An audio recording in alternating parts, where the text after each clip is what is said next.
শিক্ষা, তুমি কি সত্যি ছুটছ আলোর গতিতে, নাকি চতুর ইঁদুর দৌড়ে লুকিয়ে আছো আকাশের অতলে? তোমার আলো আজও পৌঁছায়নি কুঁড়ে ঘরের শিশুর চোখে। তারা রক্ত ঝরিয়ে পৃথিবীর মাটি ভিজিয়ে ঝরে পড়ে ক্লান্তির মৃত্যু সজ্জায়।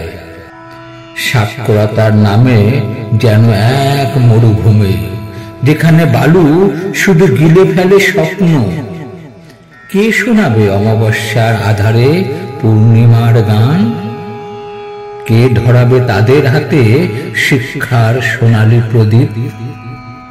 আজকের শিশু আগামী দিনের ভবিষ্যৎ। তাদের হৃদয় পচে যাচ্ছে, গড়ে উঠছে দুর্গন্ধের এক বিশাল স্তূপ।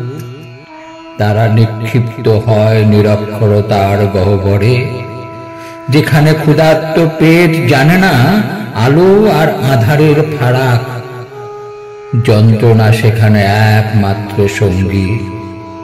সমাজ সংস্কারের চোখ সেখান থেকে সরে যায়।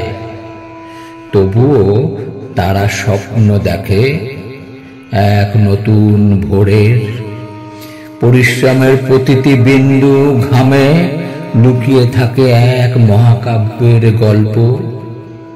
তারা মাটির ঘ্রাণে বাঁচতে চায়, তাদের চোখের ভাঙা জ্যোৎস্নায় খুঁজে পেতে চায় পৃথিবীর শান্তি। তবু কে শুনবে তাদের কান্না? তাদের স্বপ্ন কি বালুকণার মতো উড়ে যাবে ঝড়ে? তাদের জন্য কি আকাশে নেই এক টুকরো রোদ্দুর? তাদের কান্না প্রতিধ্বনি হয়ে ফিরে আসে বাতাসে, তবু কারো কানে পৌঁছায় না। জীবনের এই শূন্যতায় তুমি কি আনতে পারবে এক বিন্দু বেঁচে থাকার আলো?